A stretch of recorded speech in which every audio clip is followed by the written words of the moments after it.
प्रधानमंत्री फसल बीमा योजना। प्रधानमंत्री फसल बीमा योजना कृषि एवं किसान कल्याण मंत्रालय द्वारा शुरू की गई यह एक सरकार प्रायोजित फसल बीमा योजना है।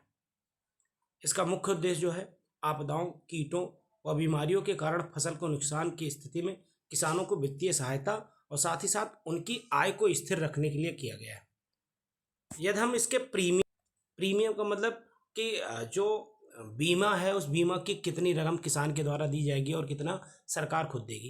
किसान के द्वारा खरीफ पे 2%, रबी पे 1.5% और वाणिज्यिक या बागवानी जो फसल होंगे उस पर 5% अधिकतम प्रीमियम का भुगतान किसान के द्वारा किया जाएगा। शेष जितनी प्रीमियम होगी वो केंद्र और राज्य सरकार के द्वारा 50-50% के अनुपात में साझा किया जाएगा। जबकि उत्तर पूर्वी जो राज्य हैं उनका अनुपात जो है 2020 से ही 90:10 निर्धारित किया गया था। मतलब इसमें 90% जो है वो सरकार के द्वारा किया जाएगा और 10% जो है वो किसान के द्वारा। प्रीमियम की जो दर की जो फसल जोखिम और बीमित क्षेत्र या असूचित फसलों पर निर्धारित है। ऐसा नहीं कि ये सब पे है, जो फसल जोखिम में है उनके लिए है, या कुछ बीमित क्षेत्र हैं उस पे है, या कुछ और चीज़ें असूचित कर दी गई पहले से, उन पे ही किया गया है। प्रधानमंत्री फसल बीमा योजना के प्रमुख लाभ देखें तो पहला तो है व्यापक कवरेज, दूसरा है त्वरित मुआवजा, तीसरा है प्रौद्योगिकी आधारित मूल्यांकन और चौथा जो है किसान कवरेज है। अब हम सबसे पहले व्यापक कवरेज देखें तो इसमें कौन कौन सी चीज़ों को कवर किया गया है। तो सबसे पहले प्राकृतिक आपदाओं, कीट के हमलों से, रोगों या कटाई के बाद जो स्थानीय घटनाएं घटित हो, जैसे आग लग जाती है और कई ऐसे बारिश के कारण खराब हो जाता है, उन सबको इसमें कवर किया गया। त्वरित मुआवजा देखा जाए तो इसका जो उद्देश्य है फल कटाई के 2 महीने के भीतर के जितने भी दावे होंगे उनको तुरंत सुनिश्चित आधार पर उसकी निपटारण किया जाएगा। प्रौद्योगिकी आधारित मूल्यांकन, जो मूल्यांकन का पुराना जो तरीका था उसको छोड़कर अब सटीक हानि का आकलन करने के लिए वो जैसे उपग्रह का यूज करते हैं, ड्रोन का यूज करते हैं, मोबाइल तकनीक का यूज किया जाता है। यदि हम किसान कवरेज को देखें तो यह योजना स्वैच्छिक है। सभी राज्य या केंद्र शासित प्रदेश तथा किसान के लिए खुली है। यदि आप चाहते हैं तो आप इस योजना का लाभ लें, यदि आप नहीं चाहते तो आप ना लीजिए। किसानों द्वारा भुगतान किए गए प्रत्येक 100 रुपये बीमा पर उन्हें लगभग 500 रुपये दावे करने का अधिकार दिया गया है। वर्ष 2006 से अब तक किसानों को 1.78 लाख करोड़ रुपए से अधिक की राशि दावों के रूप में प्रदान की जा चुकी है। उनके द्वारा जमा किए गए कुल प्रीमियम का लगभग 5 गुना है। ये जो अमाउंट है वो जितना अमाउंट वो जमा किया उसका 5 गुना है। अब इसमें देखा जाए जैसे कुछ योजनाएं, जैसे फसल बीमा सप्ताह सरकार के द्वारा चलाया गया, मेरी पॉलिसी मेरे हाथ सरकार के द्वारा चलाया गया, साथ ही साथ फसल बीमा पाठशाला जैसे ग्राम स्तरीय कार्यक्रमों ने भागीदारी को बढ़ावा दिया और साथ ही साथ सूचना के अंतर को कम करने का मदद करता है। ये जो 3-4 योजनाएं उन्होंने बनाई, जैसे फसल बीमा मेरी पॉलिसी मेरे हाथ और फसल बीमा पाठशाला, इन योजनाओं से लोगों के अंदर भागीदारी बढ़ाने का एक तरीके से प्रोत्साहित किया। अब जरा देखें प्रधानमंत्री फसल बीमा योजना का जो कार्यान्वयन है उसको प्रभावित करने वाली कौन कौन सी ऐसी चुनौतियां हैं जो उसको ज़्यादा, तो इसमें 3-4 चुनौतियां हैं। सबसे पहले देखें तो बड़े पैमाने पर राज्यों की चूक, दूसरा जो है देर से भुगतान, तीसरा जो है वो मूल्यांकन संबंधी अड़चनें, और जो चौथा है वो निजी क्षेत्र की सीमित भरोसा, और 5वां जो है नामांकन में असमानता।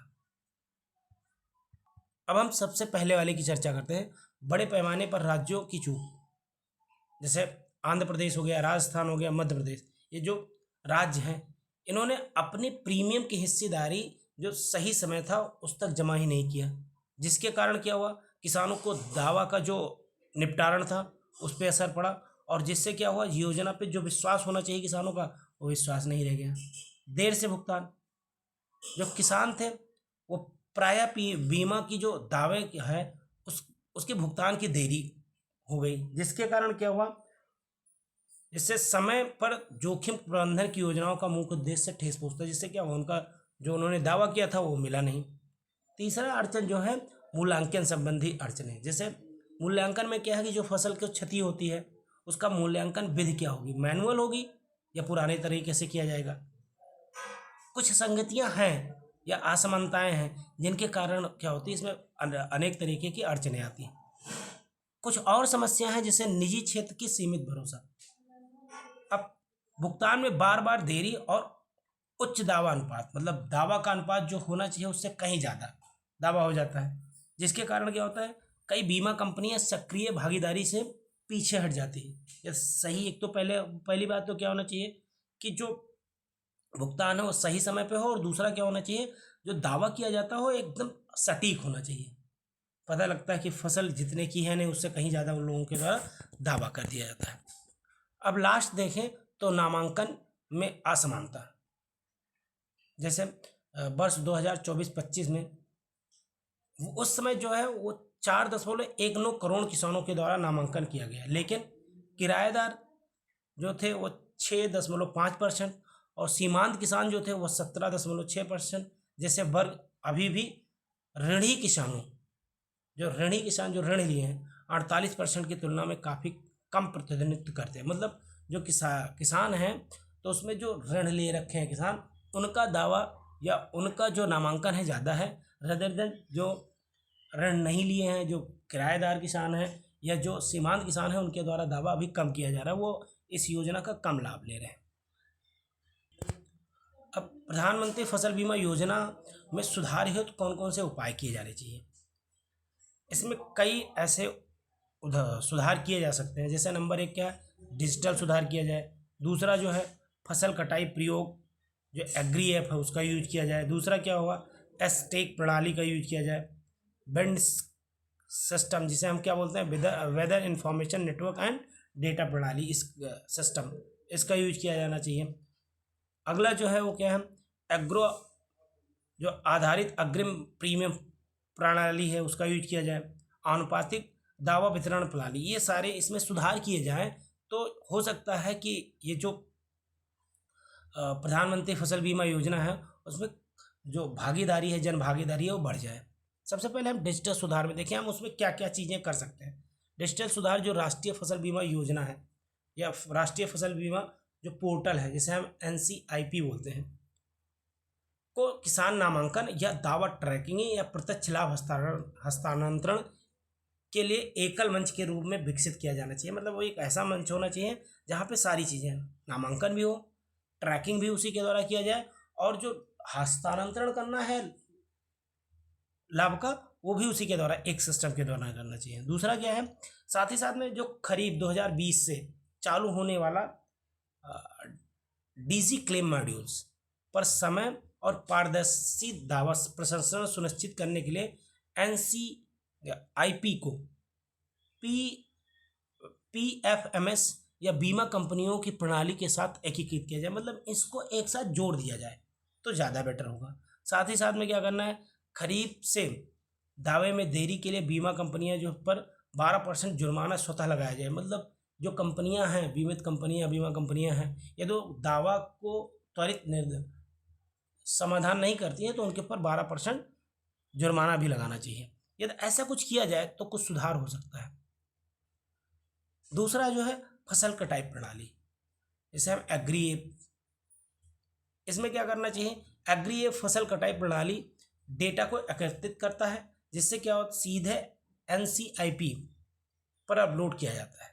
दूसरा क्या करना है, एसटेक जैसे हम क्या बोलते हैं, प्रौद्योगिकी पर आधारित उपज अनुमान प्रणाली, जो फसल की पैदावार को अधिक सटीक अनुमान लगाने के लिए रिमोट सेंसिंग के द्वारा उसको डेटा इकट्ठा करता है। खरीफ 2023 में धान और गेहूं के लिए अनिवार्य किया गया और खरीफ 2024 में सोयाबीन को भी इसमें जोड़ा गया। इसमें फसलें और बढ़ानी चाहिए।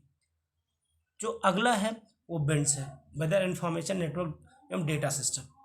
ग्राम पंचायत ब्लॉक स्तर पर मौसम केंद्रों या वर्षा मापी यंत्रों नेटवर्क का विस्तार किया जाना चाहिए, जिससे क्या होगा कि उपज का अनुमान होगा, सूखा प्रबंधन पता चलेगा और बीमा उत्पादों को बेहतर बनाया जा सकेगा। अगला है एग्री आधारित अग्रिम प्रणाली, प्रीमियम प्रणाली। खरीफ 2025-26 से राज्यों को अपनी प्रीमियम हिस्सेदारी, जिसे हम एस्क्रो खातों में, जो खाता होता है, में जमा करनी होगी, पहले से उसको जमा कर दिया जाए, ताकि क्या होगा कि समय पे जो दावा है उसका निवारण किया जा सकेगा। आनुपातिक दावा प्रणाली सिस्टम। केंद्र की प्रीमियम सब्सिडी को अब राज्य के हिस्सेदारी से अलग किया गया है। यदि राज्य भुगतान करने में असमर्थ हो तब भी किसानों को कम से कम केंद्र की हिस्सेदारी के अनुसार दावा राशि प्राप्त हो। इसमें क्या किया जाना चाहिए कि मान लीजिए किसान दावा कर रहा है और राज्य ने अपना पैसा नहीं पेमेंट किया है, उस कंडीशन में क्या होना चाहिए कि राज्य का हिस्से का जो पैसा उसे छोड़ के केंद्र के द्वारा जितना दिया गया है तो उसके उतने हिस्से का दावा उसे दे देना चाहिए, ताकि उसका विश्वास बना रहे कि हमें सही टाइम पे जो हमारा दावा, बीमित दावा है, वो मिल जाएगा। धन्यवाद।